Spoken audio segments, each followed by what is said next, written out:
Good morning everybody. Class 11 के सभी बच्चे ध्यान से देखें कि लेसन 3 वैसे तो उनका लेसन 4 चल रहा है, लेकिन हम लेसन 1 से जो है वीडियो बना करके डाल रहे हैं। आज हम उनको बताएंगे जीवन के 3 डोमेन। इसके पहले हमने उनको बताया था जीव क्या होता है, जीवन क्या होता है, नामकरण पद्धति के बारे में थोड़ा सा बताया था कि नामकरण पद्धतियां क्या होती हैं, ठीक है, वर्गीकरण में। अब हम उनको बता रहे हैं जीवन के 3 मुख्य रूप से 3 डोमेन कौन कौन से हैं। और इसके पहले मैंने परिचय भी दिया था एक दिन।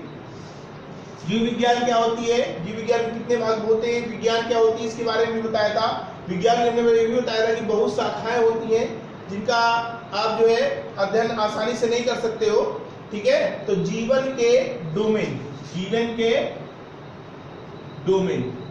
अब देखिए ये होता क्या है, तो जीव विज्ञान के वर्गीकरण के अध्ययन में आधुनिक जैव वैज्ञानिकों ने जीव विज्ञान के वर्गीकरण के अध्ययन में आधुनिक जैव वैज्ञानिकों ने कोशिकाओं की रासायनिक संरचना तथा जो राइबोसोमी प्रकृति होती है, आरएनए, न्यूक्लियोटाइडों के अनुक्रम में अंतर, एंजाइमों के रासायनिक संयोजन का विस्तार पूर्वक विश्लेषण, ठीक है, कोशिका कला की स्थिति, संकल्पना और क्या, संकल्पना के उपरांत एंटीबायोटिक्स यानी प्रतिजैविकों के लिए इसकी संवेदनशीलता का अध्ययन कर ये ज्ञात किया कि आदिकाल में ही जैव उद्विकास 3 अलग अलग दिशाओं में, उन्होंने इन सब बातों से यह निष्कर्ष निकाला कि आज से बहुत समय पहले आदिकाल में भी 3 जो है शाखाओं में, कितनी शाखाओं में, 3, ठीक है, 3 शाखाओं में अलग अलग दिशाओं में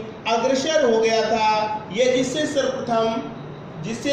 सर्वप्रथम कार्ल व्यूज ने 1981 ईस्वी में, कार्ल व्यूज ने कब, सन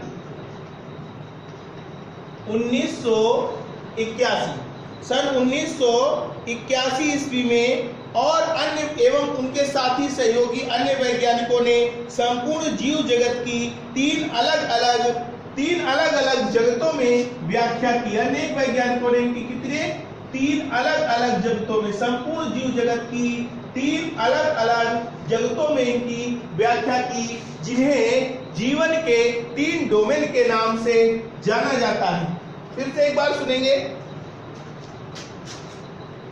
जीव विज्ञान के अध्ययन हेतु या यूं कहते हैं जीव विज्ञान के वर्गीकरण के अध्ययन में आधुनिक जैव वैज्ञानिकों ने, जो आधुनिक स्तर के वैज्ञानिक हैं, इन्होंने कोशिकाओं की रासायनिक संरचना का ज्ञान करने के लिए, राइबोसोमी प्रकृति का ज्ञान करने के लिए, न्यूक्लियोटाइडों के अनुक्रम के अंतर को जानने के लिए और एंजाइमों के रासायनिक संगठन की विवेचना करने के लिए, ठीक है, विश्लेषण करने के लिए, कोशिका कला की भित्ति संकल्पना को जानने के लिए और एंटीबायोटिक्स यानी एंटीबायोटिक्स प्रतिजैविक औषधियों के लिए इनकी संवेदनशीलता के अध्ययन के लिए ये ज्ञात किया कि आदिकाल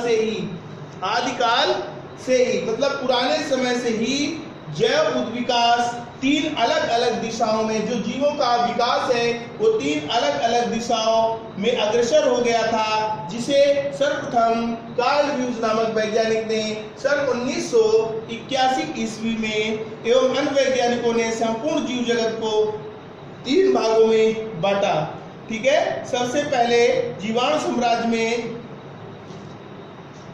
नंबर 1 भाग इसको नाम दिया, जो नंबर 1 भाग था वो कहलाता इसका डोमेन बैक्टीरिया या जीवाणु साम्राज्य। कौन सा कहलाया, डोमेन, डोमेन माने होता है साम्राज्य, डोमेन बैक्टीरिया, या इसी को हम क्या कह सकते हैं, जीवाणु साम्राज्य, ठीक। यहां तक सभी को बात समझ में आ गई होगी। और नंबर 2 था आर्किया, नंबर 3 था यू बैक्टीरिया। तो ये 3 जो है जीव जगत थे, जिसके अंतर्गत वैज्ञानिकों ने बताया कि इन अलग अलग दिशाओं में उद्विकास की घटना प्रारंभ हुई। ठीक, विकासीय आधार एवं जैव वर्गीकरण की आधुनिक संकल्पना का मुख्य बिंदु प्रकृति में राइबोसोम आरएनए की संरचना अधिक सुरक्षित रहती है। इस वर्गीकरण प्रणाली को तीन साम्राज्य प्रणाली भी कहा जाता है। इस वर्गीकरण प्रणाली को तीन साम्राज्य, 3 डोमेन, ठीक है, 3 डोमेन, ठीक है, सिस्टम भी कहा जाता है। 3 डोमेन सिस्टम या यूं कह दें साम्राज्य प्रणाली कहा जाता है, त्रिजगत प्रणाली भी कहा जाता है। ठीक है, यह विशेषता प्रोकैरियोट्स को प्रारंभिक रूप से 2 अलग अलग समूहों में विभक्त करती। जितने भी प्रोकैरियोट्स थे, अब आप पूछेंगे कि प्रोकैरियोट्स क्या होते हैं। ठीक, तो प्रोकैरियोट्स की विशेषता आपने उसे कक्षा 9 में पढ़ी होगी, लेकिन फिर से मैं बता रहा हूं। वह समस्त जीव जिनकी कोशिका में सुसंगठित केंद्रक नहीं पाया जाता है। सुविकसित सुसंगठित केंद्रक के ना पाए जाने का कारण क्या है? जो आपकी कोशिका होती है ना, कोशिका के चारों ओर, केंद्रक के चारों ओर जो केंद्रक कला होती है उसका अभाव रहता है। केंद्रक कला नहीं पाई जाती है, जिसके कारण जो केंद्रक पदार्थ होता है, केंद्रकीय पदार्थ, वो जो है कोशिका द्रव्य के पदार्थ से मिला हुआ प्रतीत होता है, तो पहचान नहीं हो पाती है कि केंद्रक है या नहीं। केंद्रक होता है पर स्पष्ट नहीं होता, सुसंगठित नहीं होता। जिन जंतुओं की कोशिकाओं में केंद्रक स्पष्ट ना हो, सुसंगठित ना हो, तो उन्हें हम प्रोकैरियोटिक जीव कहते हैं। ये संसार के प्रथम जीव थे। कैसे थे? प्रथम आद्य जीव थे, जिनका विकास सर्वप्रथम हुआ। तो ये जो है जितने भी प्रोकैरियोट्स प्रकार के जीव थे, इनको 2 भागों में डिवाइड किया गया। प्रथम भाग कहलाया यूबैक्टीरिया और सेकेंड भाग कहलाया यूबैक्टीरिया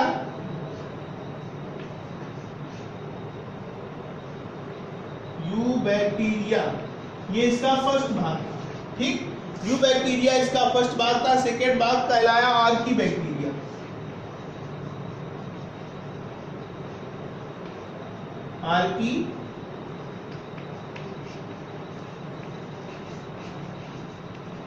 तो 2 भाग हो गए प्रोकैरियोट्स के। पहला भाग यूबैक्टीरिया और दूसरा भाग आर्कीबैक्टीरिया। ठीक है, आप सबसे पहले हम लोग अध्ययन करेंगे किसकी? आर्किया, यानी कि आर्कीबैक्टीरिया साम्राज्य की।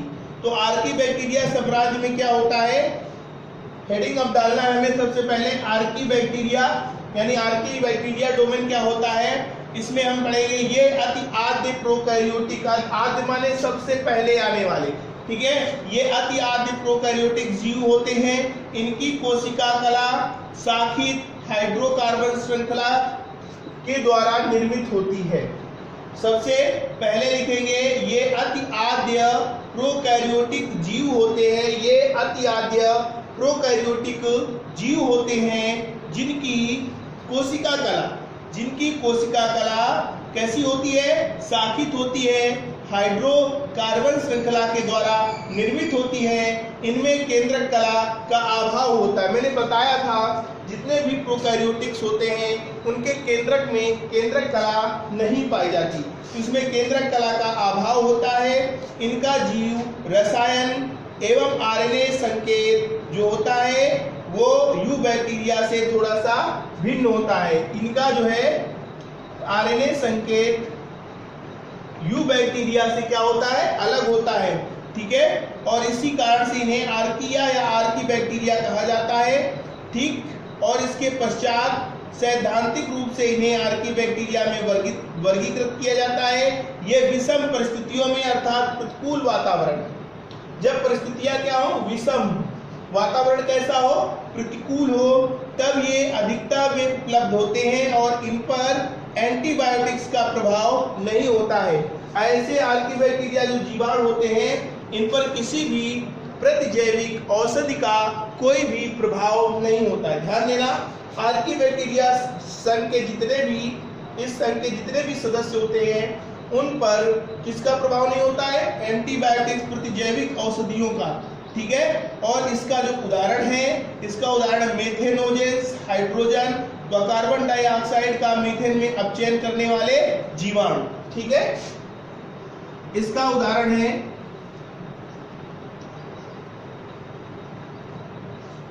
मेथेनोजेन, जो बायोगैस के निर्माण में सहयोगी होते हैं। मेथेनोजेंस जीवाणु। ठीक है, ये करते क्या हैं, ये जो है हाइड्रोजन व कार्बन डाइऑक्साइड को का मीथेन में अपचयन करते हैं।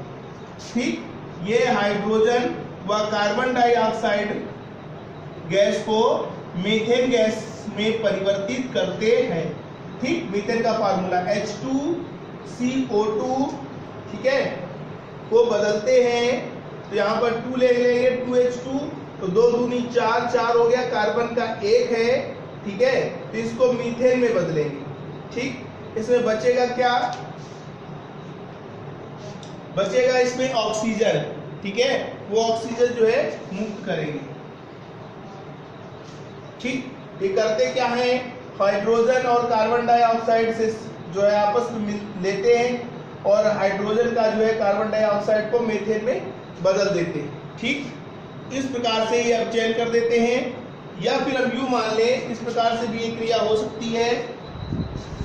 जो दलदली स्थान होते हैं वहां पर CH4 होती है, इसको बदलते हैं।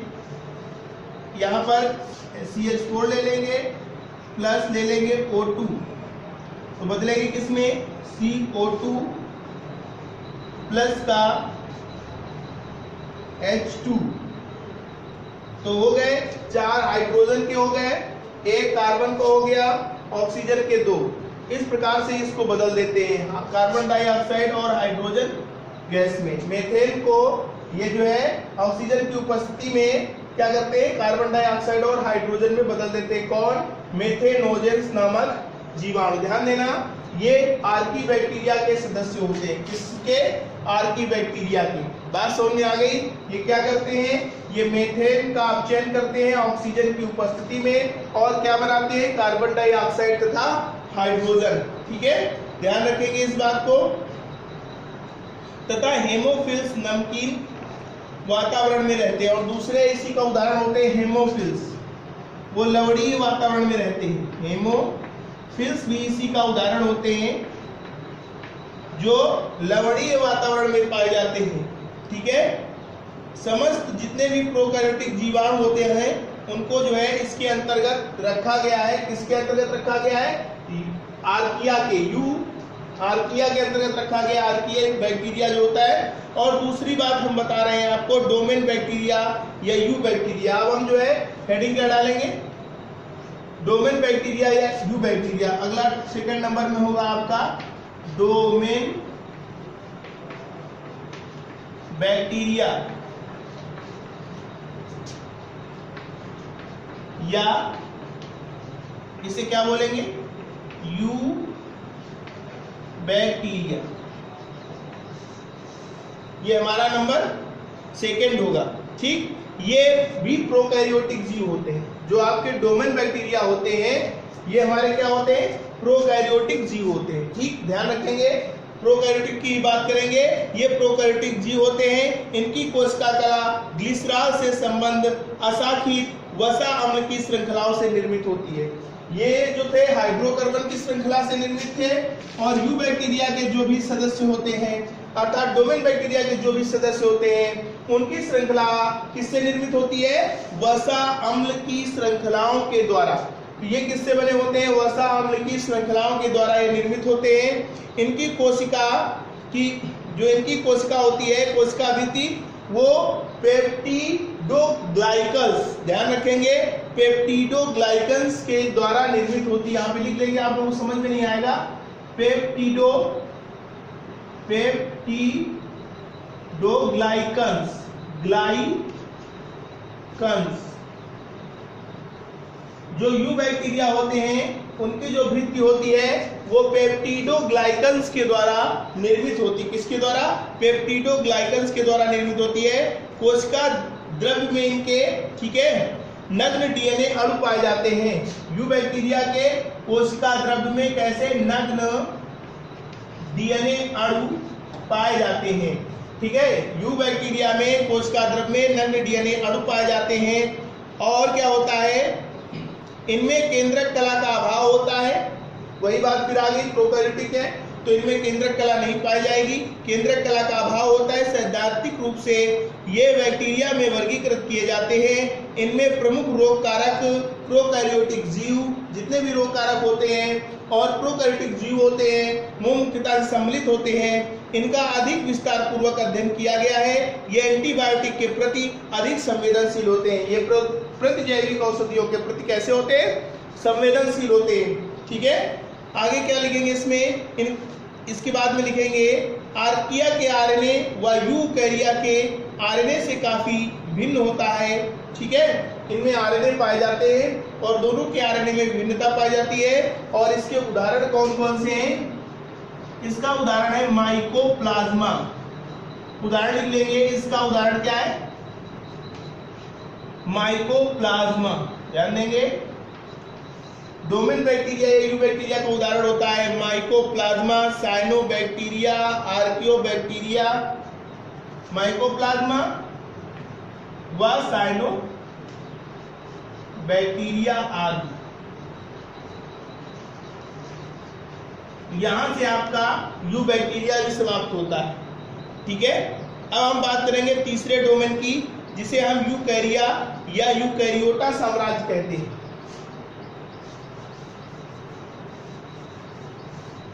तीसरा डोमेन हमारा कौन सा है, दो की बात हो चुकी है, यूकैरिया।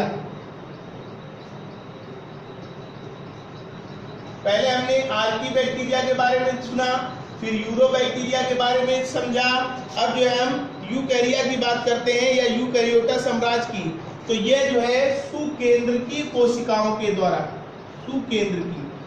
सुकेंद्रकी का मतलब आप सब लोग समझते होंगे, जिनमें सुस्पष्ट केंद्रक हो, सुकेंद्रकी अर्थात यूकैरियोटिक इसे अंग्रेजी बोलते हैं। ठीक, पहले के जो जीव थे वो दोनों प्रोकैरियोटिक्स थे, लेकिन इसके अंतर्गत कैसे यूकैरियोटिक्स जीव आते हैं। कैसे जीव आते हैं, यूकैरियोटिक्स जीव आते हैं सुकेंद्रकीय कोशिका वाले।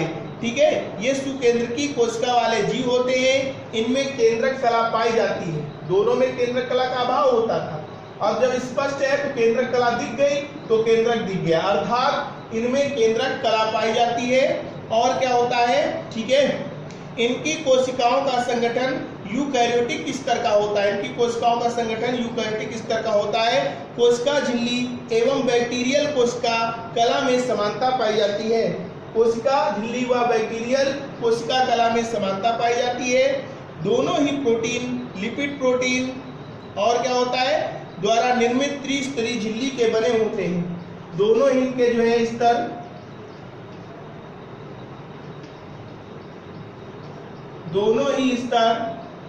लिपिड प्रोटीन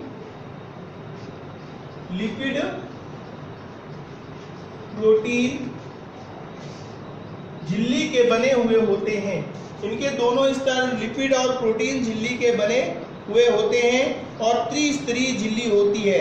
जंतु कोशिकाओं में कोशिका भित्ति का अभाव होता है और केवल पादप कोशिकाओं में जो है कोशिका भित्ति पाई जाती है। जंतु कोशिकाओं में कोशिका भित्ति नहीं पाई जाती है और पादप कोशिकाओं में कोशिका भित्ति पाई जाती है। ध्यान रखना, ये बहुत ही मोस्ट इंपॉर्टेंट टॉपिक कि जंतु कोशिकाओं में कोशिका भित्ति नहीं पाई जाती है, पादप कोशिकाओं में कोशिका भित्ति पाई जाती है, केवल पादपों में। ठीक है, एंटीबायोटिक्स का कोई भी प्रभाव यूकैरिया पर नहीं पड़ता है। जितनी भी प्रतिजैविक औषधियां होती हैं उनका प्रभाव जो है यूकैरिया के सदस्यों में नहीं पड़ता है, यूकैरियोटिक सदस्यों में नहीं पड़ता है। जब ठीक है, आरएनए भिन्न प्रकार का होता है और आनुवंशिक पदार्थ डीएनए जो होता है वो हिस्टोन प्रोटीन के द्वारा निर्मित होता है। इनमें आरएनए अलग अलग भिन्न प्रकार का होता है सब में, और जो डीएनए होता है, डीएनए आनुवंशिक पदार्थ हिस्टोन नामक प्रोटीन के द्वारा निर्मित होता है। इनका डीएनए आनुवंशिक पदार्थ जो होता है हिस्टोन नामक प्रोटीन के द्वारा निर्मित होता है। और इसके उपरांत दृढ़ प्रकार का राइबोसोम और यूकैरियोसिस में पाया जाता है। तो आज का जो टॉपिक था जीवन के डोमेन, जीवन के 3 डोमेन आपको बताए गए। सर्वप्रथम आपको बताया गया, ठीक, आर्किया, फिर बताया गया यूबैक्टीरिया और फिर बताया गया यूकैरिया। तो आर्किया प्रथम आद्य जीव थे और उसके बाद में यूबैक्टीरिया उनसे थोड़ा सा विकसित, जैसे माइकोप्लाज्मा और साइनोबैक्टीरिया आदि। ये भी जो है दोनों, चाहे आर्किया हो चाहे यूबैक्टीरिया हो, दोनों जो है प्रोकैरियोट्स होते हैं। और जो यूकैरिया आपके होते हैं वो कैसे होते हैं? यूकैरियोटिक। तो ठीक है ना, अच्छे से पढ़िए, जहां कुछ समझ में ना आए कमेंट करिए और बताइए, ठीक है, कमेंट करिए, बताइए, अच्छे से पढ़िए और ध्यान रखिए, आप अच्छी तैयारी करिए। धन्यवाद।